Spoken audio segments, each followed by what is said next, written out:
आज के लेक्चर में अपन exercise 9.4 question number 11 NCERT 12th maths में करते हैं। ये पर्टिकुलर सॉल्यूशन का क्वेश्चन है। इससे पिछले लेक्चर में आपने जनरल सॉल्यूशन के क्वेश्चन देखे थे। वेरिएबल सेपरेशन मेथड चल रहा है, तो सबसे पहले dx को आप उधर ले जाएंगे।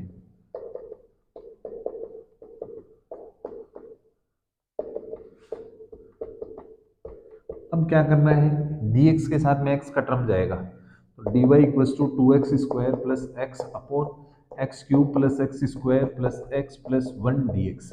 dx और dy ऊपर आ गए और dx के साथ में x के टर्म और dy के साथ में y के टर्म आ गए। ठीक है, वेरिएबल सेपरेशन हो गया। इंटीग्रेशन करता हूँ, d से इंटीग्रेशन कट गया, इसका इंटीग्रेशन करना है। इन दोनों से एक्स स्क्वायर कॉमन आ गया, एक्स प्लस 1, यहाँ दोनों से 1 कॉमन आ गया, तो क्या x प्लस 1 dx, तो y equals to 2x square plus x, इन दोनों से x प्लस 1 कॉमन आ गया और ये बढ़ गया x स्क्वायर प्लस 1 dx। अब अपन इसका इंटीग्रेशन कैसे करेंगे, इसके लिए आपको पार्शियल फ्रैक्शन का यूज करना पड़ेगा, जो इंटीग्रेशन में एक्सरसाइज 7.5 है, उससे ये इंटीग्रेशन किया जाएगा। देखिए कैसे करना है। पार्शियल फ्रैक्शन होती क्या है, 7.5 में देखा था इंटीग्रेशन में, इसमें क्या लिखा जाता है, a अपॉन फर्स्ट ब्रैकेट, और ये स्क्वायर वाला जो टर्म होता है इसके अगर फैक्टर नहीं हो तो इसको bx प्लस सी लिखा जाता है, और ये ऐसा का ऐसा। अब उसके बाद में एलसीएम वगैरह लिया जाता है। ये पार्शियल फ्रैक्शन अप्लाई हो गई है। 2x square plus x plus 1, x square plus 1, इधर एलसीएम ले लेंगे, x plus 1 x square plus 1, ये इधर इंटू होगा और ये इधर इंटू होगा। अब ये इससे कैंसिल हो गया। ठीक है, अब क्या करना है, अब आपको इस ब्रैकेट को जीरो करने के लिए x का value x equal to -1 put करना है। -1 का स्क्वायर 1, 1 इंटू 2 2, 2 माइनस 1 1 बचा, इधर -1 का स्क्वायर 1, 1 प्लस 1 2a, और वो जीरो हो गया, a का वैल्यू आ गया 1/2।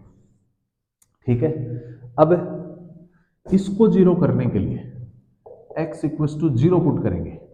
जीरो करेंगे तो इधर तो सारा जीरो हो ही जाएगा, ये जीरो करते ही ये a बचेगा, ये जीरो करते ही ये c बचेगा, और ये इंटू 1 तो c बच गया। यहां से c को उधर रखो, a को इधर ले आओ, तो c इक्वल टू -a हो गया, तो c इक्वल टू a का वैल्यू 1/2 है, तो c का वैल्यू -1/2 आ गया है। ठीक है, अब आप ये जीरो कभी नहीं होगा क्योंकि स्क्वायर हमेशा प्लस का होता है और नंबर भी प्लस है, इसलिए ये जीरो हो नहीं सकता। तो आप इन दोनों वैल्यूज के अलावा और कुछ पुट कर सकते हो। तो x का वैल्यू 1 पुट कर दो, मान लो 1 पुट किया तो 2 प्लस 1 3, और ये कितना हो गया 2a, और 1 किया तो b प्लस सी, और बाहर 2 इंटू बी प्लस सी। अब आप क्या करेंगे, चाहो तो 2 का डिवाइड लगा दो सब में, 3/2 a plus B plus C. अब ये अपने को मालूम है a और c दोनों का सम कितना है, 0 है, तो ये a और c तो 0 हो गए, क्या बचा इधर b, और b इक्वल टू कितना 3/2 आ गया। abc के वैल्यू आ गए हैं। अब अपन abc के वैल्यू कहां पुट कर देंगे, यहां पुट करो, a का, b का करिए, c का करिए। ठीक है, अब देखो इंटीग्रेशन करना है, अब सबका, इसी का इंटीग्रेशन करना था तो इनका भी इंटीग्रेशन करना है। 1/2, 1/2 तो सारे से ही बाहर आ गया, नीचे x की सिंगल पावर होती है तो इंटीग्रेशन लॉग होता है। यहाँ 1/2 तो बाहर आ ही गया, 3 भी बाहर आ गया, x बचा, और यहाँ पे क्या बचा -1 बचा।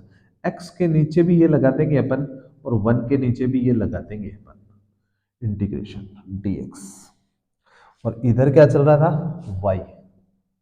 ठीक है, अब अपन नेक्स्ट स्टेप करते हैं आगे। y इक्वल्स टू, यहाँ पे इसका इंटीग्रेशन करने के लिए नीचे वाले को t लेना पड़ेगा। 1 इसका x स्क्वायर का 2x, 1 का 0, dx इक्वल्स टू dt, 2 चला जाएगा नीचे, एक्स और डीएक्स को हटा के, एक्स और डीएक्स को हटा के 3/2 लिखना है ना। 3 तो है, डी टी अपॉन 2 लिखेंगे, 3/2 डी टी अपॉन टी, और माइनस इसका इंटीग्रेशन टेन इनवर्स एक्स होता है, टेन इनवर्स एक्स और प्लस सी। तो y equals to 1/2 log x plus 1 plus 3/2, इसका इंटीग्रेशन हो जाएगा लॉग टी, और minus tan inverse x plus C. अब t का वैल्यू रखना है, ये अभी तक जनरल सॉल्यूशन निकला है, इंटीग्रेशन हुआ है, इसका मतलब क्या निकला है, जनरल सॉल्यूशन निकला है।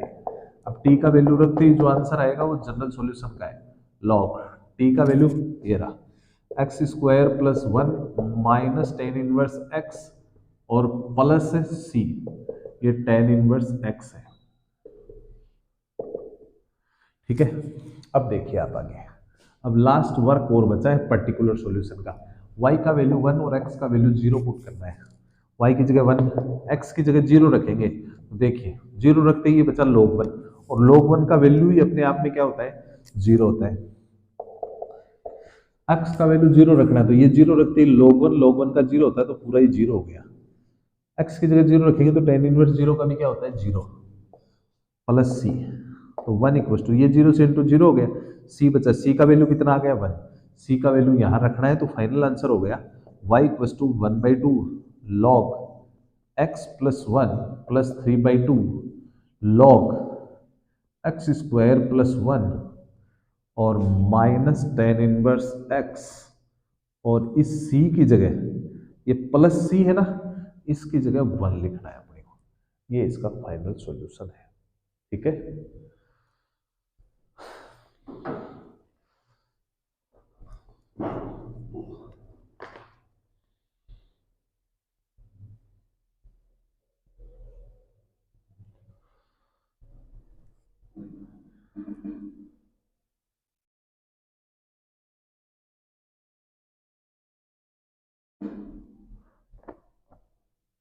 आप इसको चाहें तो और मॉडिफाइड कर सकते हैं आंसर को, जैसे अकॉर्डिंग टू एनसीईआरटी करना चाहें तो आंसर थोड़ा और मॉडिफाइड करके मैं आपको बता देता हूँ, थोड़ा और देखिए कैलकुलेशन। इस 1/2 को अंदर इंटू करना है, तो y equals to 1/2 log x plus 1 plus 3/4 log x square plus 1 और माइनस 1/2 टेन इनवर्स x, और c का वैल्यू तो 1 है। इसको दोनों से 1/4 अगर मेरे को कॉमन लेना है तो इसको 2 से ऊपर नीचे मल्टीप्लाई कर दूंगा, इन दोनों से 1/4 कॉमन आ जाएगा, ये 2 log के ऊपर चला जाएगा, ये 1/4 कॉमन आ गया, 3 इसके ऊपर चला जाएगा,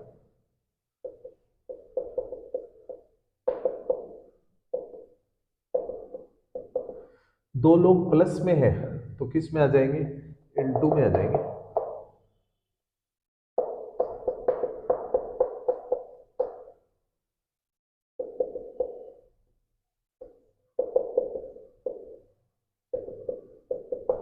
ये फाइनल सॉल्यूशन।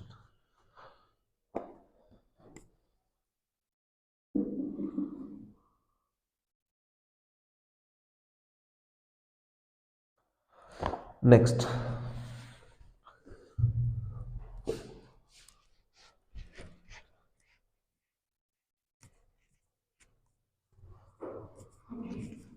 क्वेश्चन नंबर 12 है x square minus 1 d y upon d x equals to 1, और कंडीशन है y इक्वल्स टू 0 और x इक्वल्स टू 2।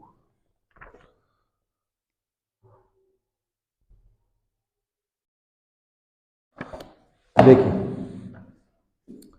सबसे पहले सेपरेशन करें, dx को इधर ले जाऊं, सेपरेशन आपको करना आना चाहिए, इक्वल्स टू dx के साथ में सारे x के टर्म ले जाइए आप, तो क्या पड़ेगा, dx upon x into x square minus 1। अब इसका इंटीग्रेशन करना है अपने को, इंटीग्रेशन करने के बहुत तरीके होते हैं, d को इससे काट दिया y, यहाँ सबसे शानदार जो तरीका है वो मैं अप्लाई करने जा रहा हूं।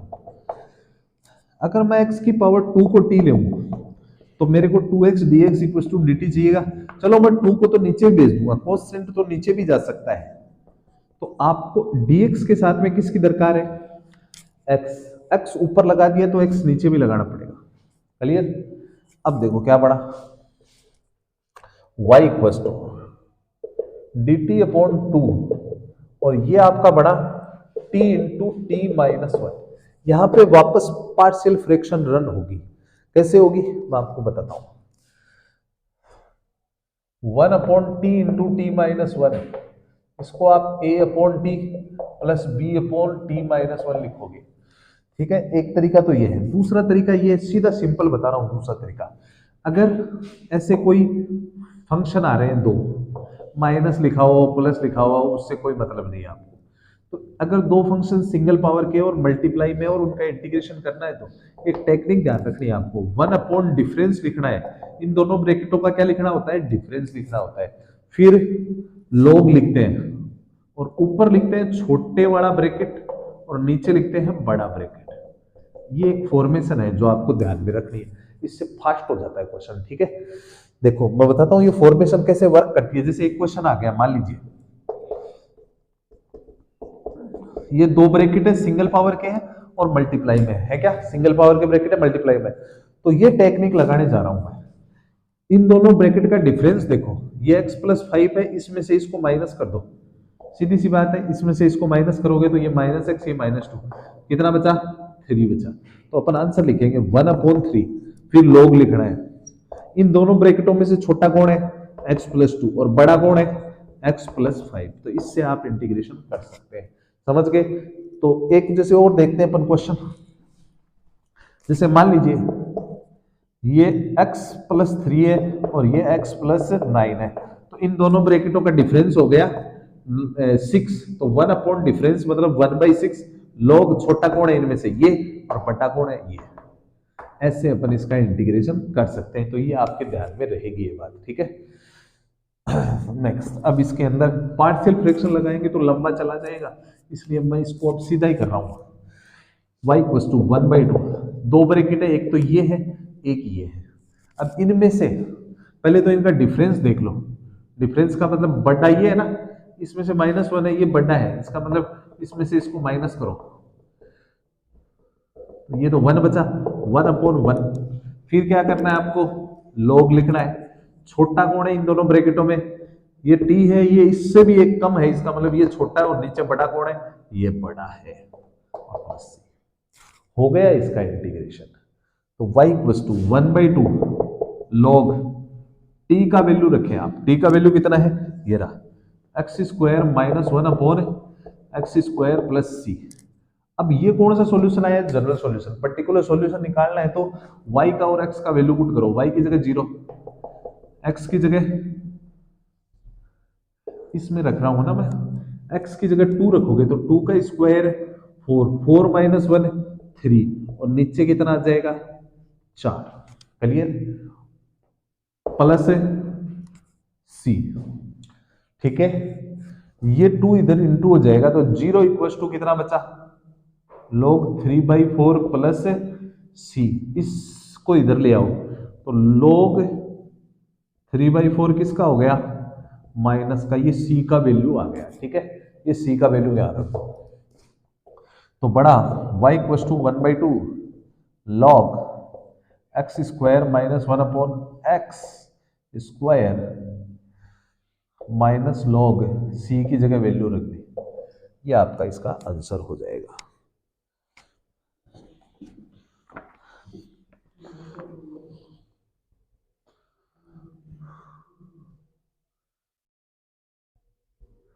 सॉरी, एक चीज देखिए, जिससे ना यहाँ इसको अपन 2 से इंटू नहीं कर सकते थे, इसको सीधा ही इधर लाना पड़ेगा। सॉरी, ये सीधा ही इधर आएगा तो, क्योंकि इधर भी तो है ना, सी भी तो एक्स्ट्रा, ये सीधा इधर आएगा तो सी का वैल्यू हो जाएगा -1/2 log 3/4। सी का वैल्यू ये होगा और यहाँ पे ये रखना है। ठीक है, ठीक है। अगर ये अकेला होता ना तो 0 से इंटू हो जाता, अगर ये नहीं होता तो 2 इधर इंटू हो सकता था, लेकिन प्लस में सी है तो बिना एलसीएम लिए इंटू नहीं कर सकते। नेक्स्ट,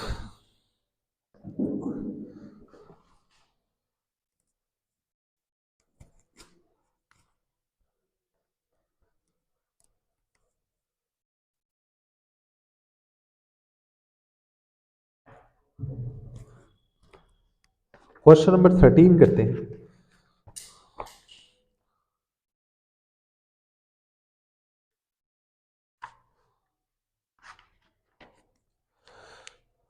थर्टीन है, cos d y upon d x equals to a, और y और x के वैल्यू लिखने हैं आपको, y का 1, x का 0। एकदम सिंपल लेवल का सवाल। सबसे पहले dy बाई डी एक्स को छोड़ने के लिए इस कोस को उधर ले जाना पड़ेगा, तभी तो ये अकेला बचेगा। dx इधर जाएगा। अब देखो, इसमें न तो x का टर्म है न y का टर्म है। अब ये अकेला a का टर्म है, इससे कोई लेना देना नहीं है, कांस्टेंट है, तो आप इंटीग्रेशन कर दो। कांस्टेंट का तो इंटीग्रेशन होता ही नहीं। d से ये कट गया y, ये क्या हो गया कोस इनवर्स, d से इंटीग्रेशन कट गया x, x को पहले लिख देना, बस ये ध्यान रखना। बस आप वैल्यू पुट करें, y की 1, x की जगह 0 रखोगे तो c की कितनी आ गई 1, c की 1 वैल्यू इसमें रख दो आप। अब चाहो तो इसको इधर ला सकते हो आप, बस आंसर आ गया है। अभी इनमें थोड़ा मॉडिफिकेशन कर रहा हूं और कुछ नहीं है। x को नीचे ले आओ। अब चाहो तो इसको भी ला सकते हो आप, कोस इनवर्स को भी इधर लाओगे तो cos y minus 1 upon x equal to a हो जाएगा। ठीक है,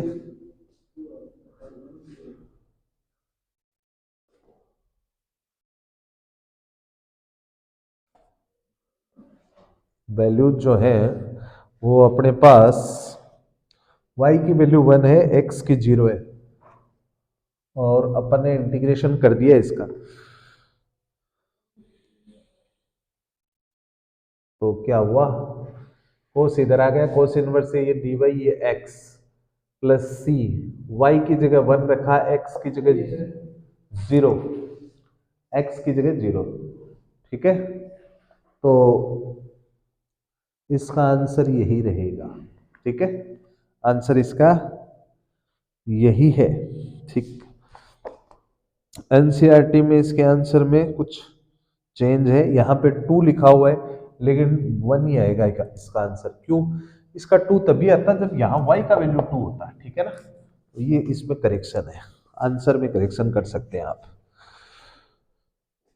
नेक्स्ट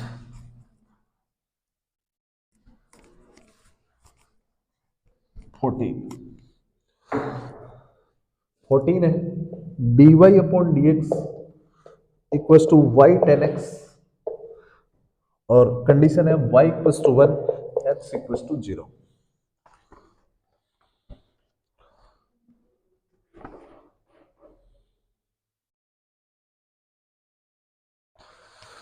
देखिए, करेक्ट, सेपरेशन करना है पहले, तो dx उधर जाएगा, dy equal to y tan x into d x हो गया। अब ये देखो कि y का टर्म किसके साथ जाना चाहिए, dy के साथ, तो क्या पड़ेगा dy अपॉन वाई, क्लियर, और x का टर्म dx के साथ में जाना चाहिए, मतलब ये पूरा का पूरा dx के साथ में रहेगा। इंटीग्रेशन कर दूं वेरिएबल सेपरेट होते ही, dy अपॉन वाई का क्या हो जाएगा log y, 1 अपॉन वाई का log y होता है, 1 अपॉन x का log x होता है, तो 1 अपॉन y का भी क्या होगा log y। tan x का क्या होता है log sec x होता है, tan x का क्या होता है log sec x होता है इंटीग्रेशन। ठीक है, अब आप वैल्यू पुट करो, ये जनरल सॉल्यूशन आ गया है, वैल्यू पुट करो, y की 1 रखो तो log 1, x की 0 रखो log sec 0 plus c, log 1 की 0 होती है और sec 0 की 1 होती है, यहां से log 1 अपने आप में क्या हो गया वापस 0, तो c की वैल्यू कितनी आ गई 0 आ गई। c की वैल्यू यहां रखोगे, नहीं यहां रखोगे तो log y equals to log sec x हो गया। अब c की तो 0 रख ही दिया आपने, अब log हटाने के लिए आप चाहो तो एंटी log ले लो, एंटी लॉग का मतलब ई लेना, ये हट गया ये भी हट गया, तो क्या बचा y equal to sec x, जो इसका पर्टिकुलर सॉल्यूशन है। अपन पर्टिकुलर सॉल्यूशन देख रहे हैं।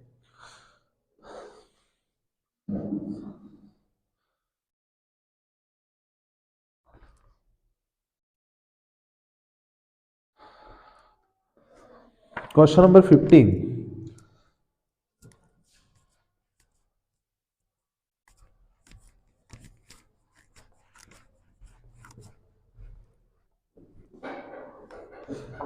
15 है।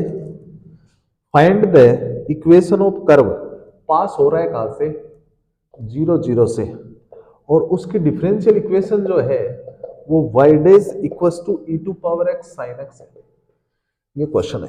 ये पास वाली चीज तो लास्ट में काम आएगी x और y में, ठीक है ना, ये तो लास्ट में काम आएगी। अब आपको इस डिफरेंशियल इक्वेशन को सोल्व करना है, पर्टिकुलर सॉल्यूशन ही है ये भी, ठीक है। तो स्टार्ट करते हैं। y डैश का मतलब क्या होता है, dy अपॉन dx। सेपरेशन करो, dx ऊपर जाएगा,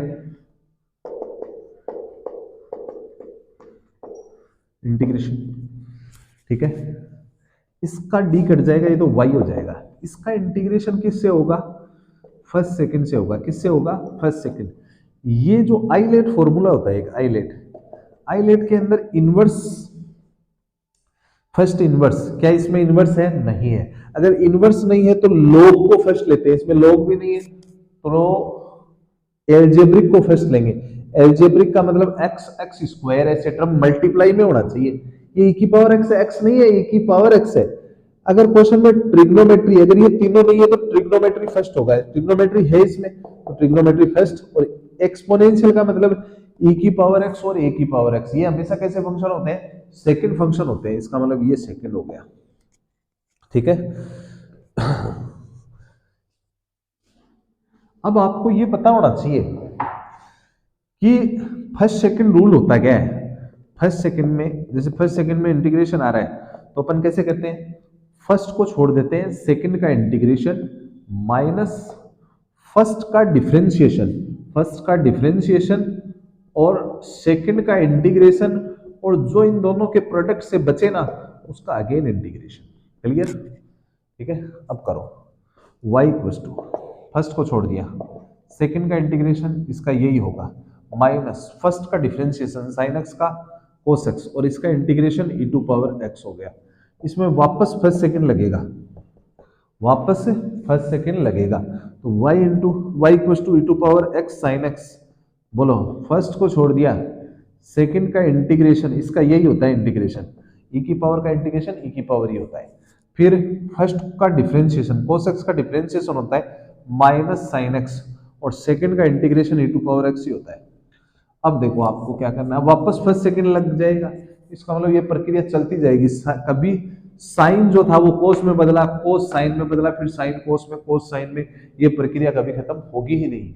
इसलिए देखो एक फायदा मिलेगा अपने को, मैं बताता हूं आपको फायदा क्या मिलेगा। माइनस से इंटू करो, माइनस से इसको भी करो, इसका इंटीग्रेशन करना नहीं है, बस इसको ऐसे करना है, माइनस से इंटू। ये वही चीज है जहां से अपन चले थे, मतलब ये आपका y ही है, ये आपका क्या है, y ही है, तो इसको आप क्या लिख सकते हो, y लिख सकते हो। अब देखो आपका क्वेश्चन हो गया है लगभग। इन दोनों से e की पावर x कॉमन ले लो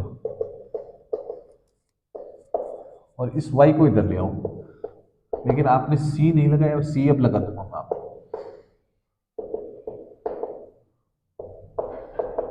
ठीक है। अब आप चाहो तो 2 का डिवाइड कर दो, 2 का डिवाइड हालांकि दोनों में होगा, 2 का डिवाइड क्या होगा, दोनों में होगा, इसलिए आप अगली स्टेप में देख लेंगे ना। तो इससे बढ़िया आप पहले x और y का वैल्यू पुट कर दो। y का क्या है 0, तो ये 0, x का क्या है 0, तो e की पावर 0, किसी की पावर 0 तो क्या बढ़ता है 1, तो ये तो हो गया 1। साइन 0 का वैल्यू 0 और कोस 0 का 1, तो ये हो गया ऑल ओवर -1 प्लस सी, सी का वैल्यू हो गया +1, उधर जाके सी की जगह वैल्यू रखो।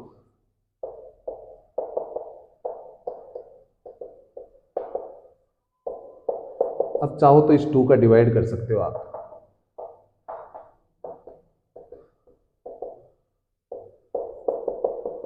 ठीक है।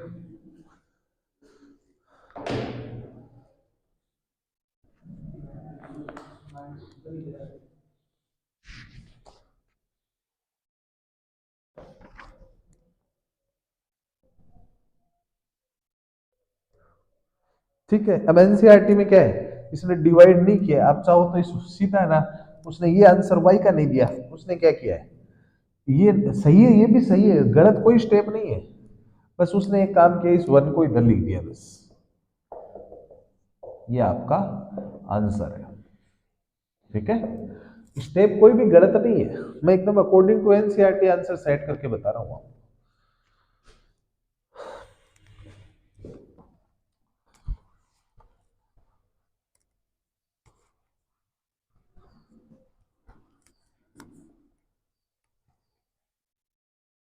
क्वेश्चन नंबर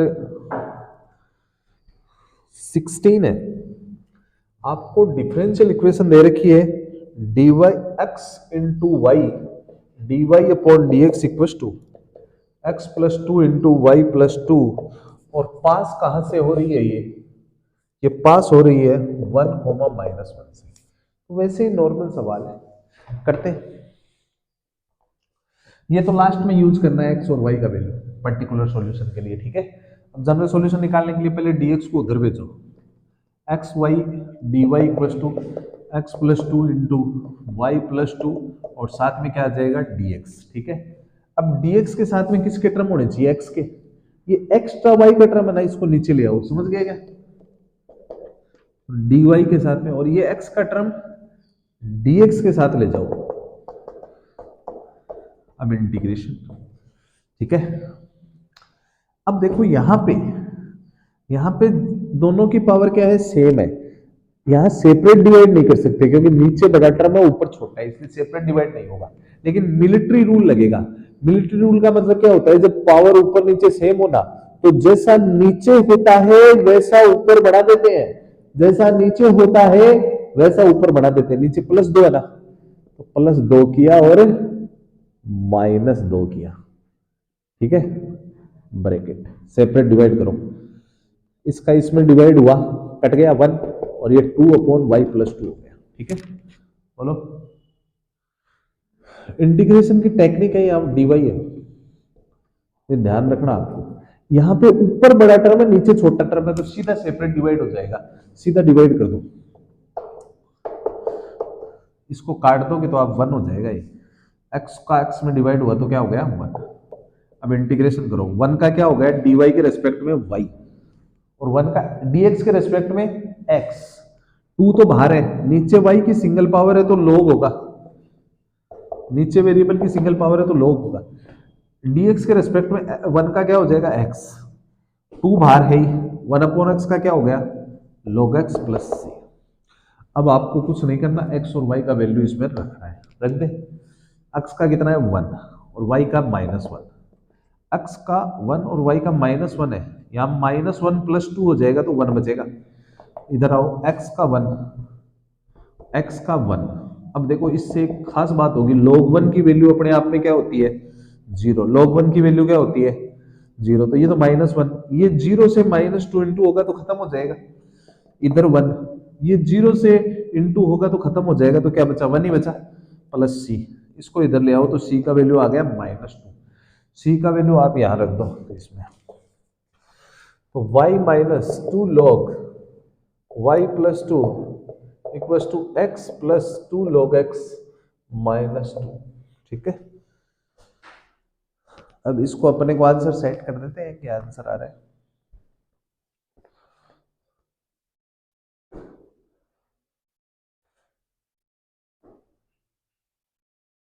आंसर को सेट कर देते हैं, इसको इधर ले आओ x को, तो y -x -2 को भी इधर ले आओ +2, इधर क्या बचा 2 log x, और इसको इस टर्म को उधर ले जाएंगे तो +2 log y+2।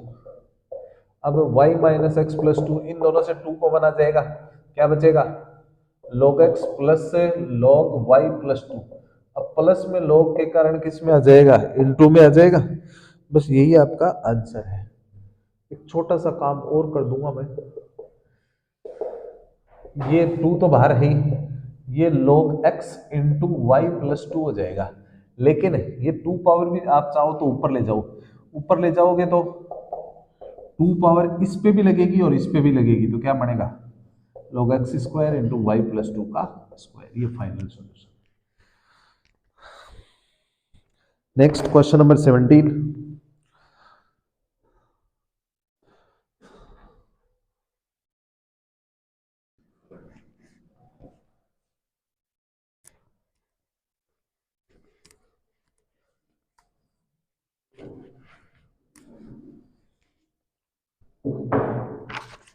क्वेश्चन नंबर 17 आपके पास है।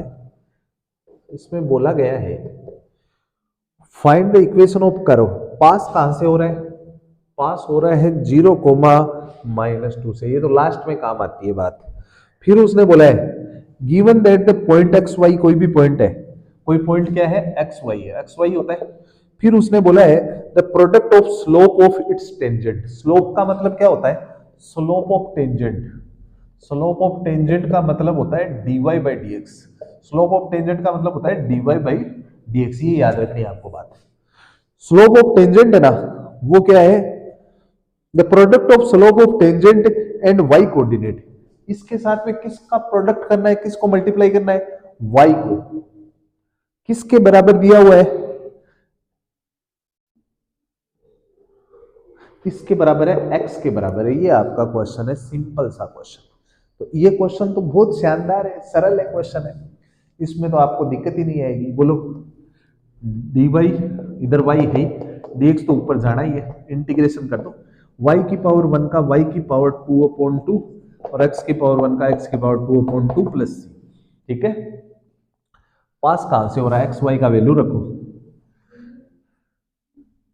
y का -2 है तो -2 का स्क्वायर 4/2, x का 0 है तो 0/2 0 ही हो जाएगा। तो c का वैल्यू कितना आ गया? इसको काट दो 2, c की जगह 2 रखो। y² 2 = x² 2 plus 2। अब आप चाहो तो इसको 2 से मल्टीप्लाई कर सकते हो, वही शायद आपका आंसर होगा। 2 से इंटू कर दूं, इसको 2 से किया तो y² ही बचेगा, इसको 2 से किया तो 2 से 2 कट गया, x² बचेगा, ये 4 हो गया। यही शायद आपका आंसर है। ठीक है। Next question number 18।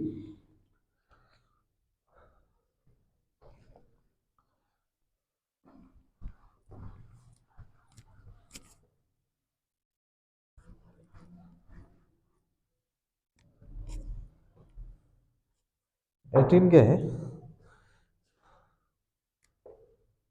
18 है at any point x y of the curve slope of tangent. Slope of tangent का मतलब dy by d x. Slope of tangent का मतलब क्या होता है? dy by d x is twice the slope of the line segment joining the point of contact. Point of contact का मतलब होता है x, y, और दूसरा पॉइंट क्या दे रखा है? -4, -3। और पास वाला पॉइंट मैं लास्ट में यूज कर लूंगा। पास कहां से हो रहा है? पास वाला मैं लिख देता हूं -2 1, ये लास्ट में यूज करना है। अब मैं आपको कुछ बातें बता रहा हूं, वो ध्यान से देखना। स्लोप ऑफ टेंजेंट, स्लोप निकालने का फॉर्मूला एक और होता है, वो होता है y2 - y1 upon x2 - x1। तो इसको आप x2 y2 मान लो, इसको x1 y1 मान लो, इसका उल्टा भी मान सकते हो, कोई फर्क नहीं पड़ेगा। बोलो स्लोप कितनी आ गई? y + 3 और नीचे क्या हो जाएगा? इस फॉर्मूले में रख रहा हूं x + 4। ये भी स्लोप है और ये भी स्लोप है, दोनों स्लोप है। लेकिन उसने क्या बोला है कि ये जो dy बाई डी एक्स है ना, ये डबल है किसका? इसका। तो छोटी कौन सी है? ये छोटी है। और बराबर जब मैं इनको करूंगा तो 2 छोटे वाले से मल्टीप्लाई होगा। ठीक है ना, तभी तो बराबर होंगे। छोटी चीज से मल्टीप्लाई करूंगा तभी तो बराबर होंगे। अब इसको नीचे ले आओ dy के y वाले टर्म को। ये 2 तो ऐसा का ऐसा है ही, और dx को ऊपर ले जाओ। वेरिएबल हो गए सेपरेट, इंटीग्रेशन कर दो।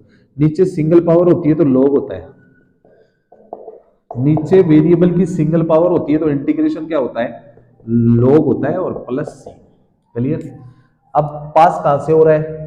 ये पास का मतलब ये x है, ये y है। वैल्यू रखो log y का वैल्यू 1 रखेंगे तो 4, 2 log x का वैल्यू -2 रखेंगे तो -2 + 4 2 और प्लस सी।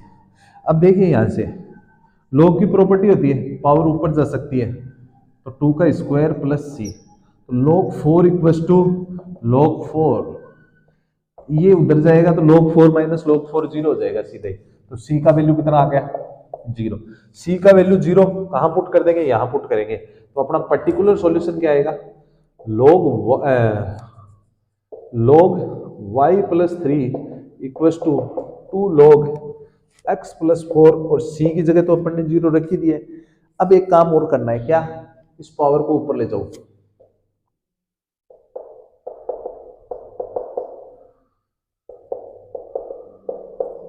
अब आप चाहो तो एंटी लॉग ले सकते हो, ये हट गया, ये भी हट गया, तो y plus three equals two x plus four का स्क्वायर, शायद यही आपका आंसर होगा। ठीक है,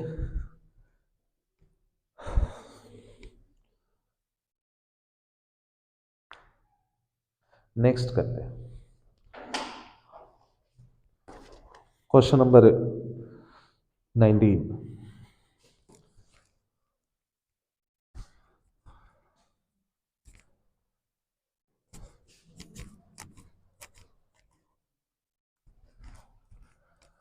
ये 19, 20, 21, 22 ये बोर्ड एग्जाम, चाहे राजस्थान बोर्ड हो चाहे सीबीएसई बोर्ड हो, इसके लिए इंपॉर्टेंट रहते हैं।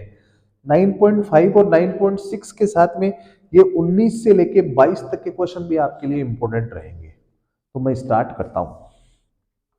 क्वेश्चन बोला है the volume of the spherical balloon. तो क्वेश्चन स्पेयर का है, स्पेयर का क्वेश्चन है, गोले का क्वेश्चन है।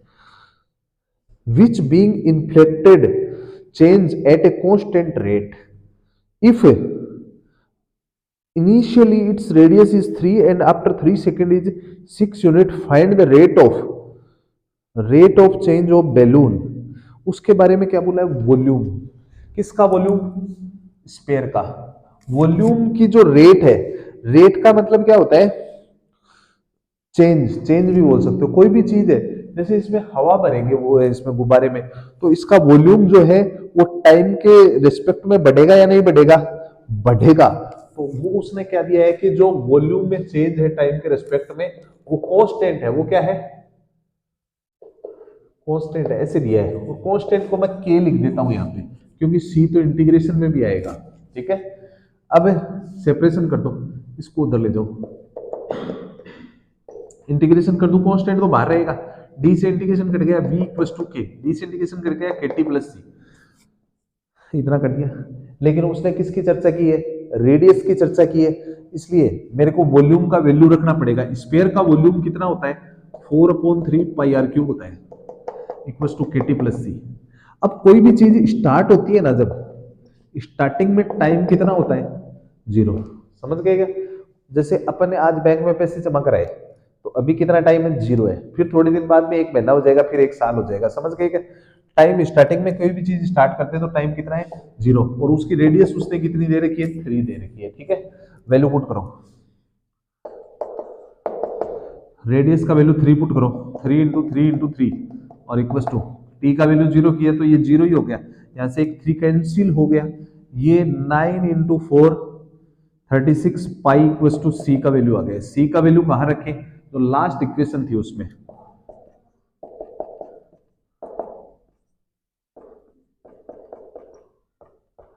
अब उसने बोला है t इक्वल टू 3 सेकेंड हो गए, t कितने सेकेंड हो गए, 3, और रेडियस कितनी हो गई, 6 हो गई। समझ गए क्या, t की जगह 3 रखना है, रेडियस की जगह 6 रखना है, और t की जगह 3, तो 4/3 पाई, r की जगह 6 रखेंगे तो 6 का क्यूब, 6 × 6 × 6, और t की जगह 3 रखेंगे तो 3k, और प्लस 36 पाई, हटो 2 जा।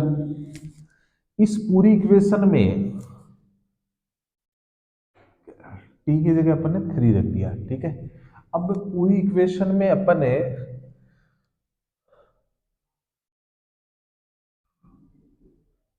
जो है कोई डिवाइड कर सकते हैं क्या, 3 का डिवाइड कर सकते हैं पूरी इक्वेशन में। ठीक है, 3 का डिवाइड करेंगे तो डिवाइड बाई 3, जरूरी नहीं है आप करो ही, पर करोगे तो थोड़ा ज्यादा बेनिफिट रहेगा।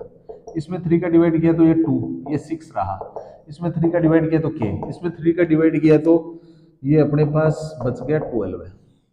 अब ये कितने हो गए देखते हैं, ये अपने पास हो गए 24 और 48 पाई इक्वल्स टू के प्लस 12 पाई। इस 12 पाई को इधर ले आएंगे तो अपने पास 36 पाई इक्वल्स टू के का वैल्यू आ गया। के का वैल्यू लास्ट इक्वेशन में पुट कर देंगे, लास्ट अपडेटेड इक्वेशन ये थी। ठीक है ना, इसमें पुट करेंगे तो 4/3 पाई आर क्यूब इक्वल्स टू के का वैल्यू पुट करो, के 36 पाई और साथ में मल्टीप्लाई में टी और प्लस 36 पाई, ये इसमें कुछ